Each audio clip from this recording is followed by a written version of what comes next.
पश्चिम बंगाल विधानसभा ने प्रस्ताव पारित कर अस्थायी समिति की रिपोर्ट का समर्थन किया, जिसमें विधान परिषद के गठन की बात कही गई है।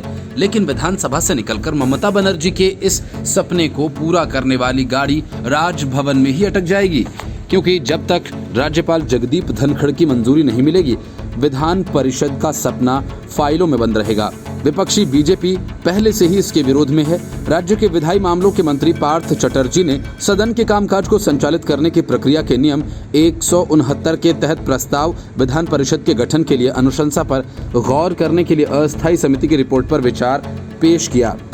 विधान परिषद के गठन के समर्थन के लिए मतदान हुआ, जिसका सदन में मौजूद 265 सदस्यों में से 196 ने समर्थन किया और 69 ने विरोध।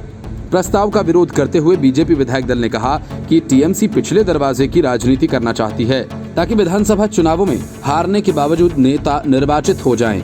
बीजेपी ने यह भी कहा कि इस कदम से राज्य के खजाने पर बोझ बढ़ेगा।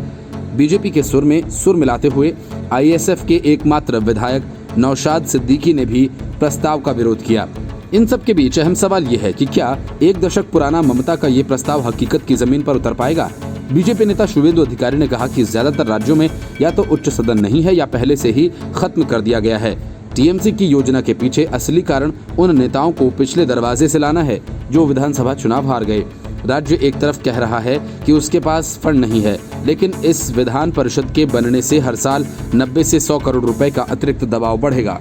उन्होंने कहा कि हम देखेंगे कि इसे संसद के दोनों सदनों में कैसे पारित किया जाता है।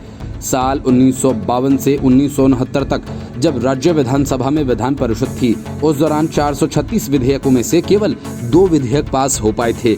उधर टीएमसी के प्रस्ताव पर पार्थ चटर्जी ने कहा कि जीवन के विभिन्न क्षेत्रों से समाज के प्रसिद्ध व्यक्तियों को निर्णय लेने की प्रक्रिया में शामिल किया जाता है। जो लोग राज्य के खजाने के बारे में बहुत परेशान हैं, उन्हें पहले केंद्र से जीएसटी फंड जारी करने के लिए कहना चाहिए।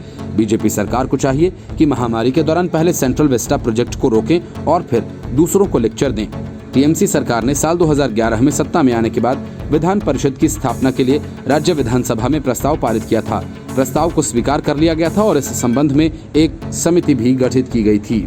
इसके साथ ही समिति ने अपनी रिपोर्ट दे दी थी और ये निर्णय लिया गया था कि विधान परिषद के निर्माण बनाने के लिए प्रस्ताव लाया जाएगा। अब प्रस्ताव को राज्यपाल से मंजूरी की जरूरत होगी और उसके बाद संसद में एक विधेयक पारित किया जाएगा।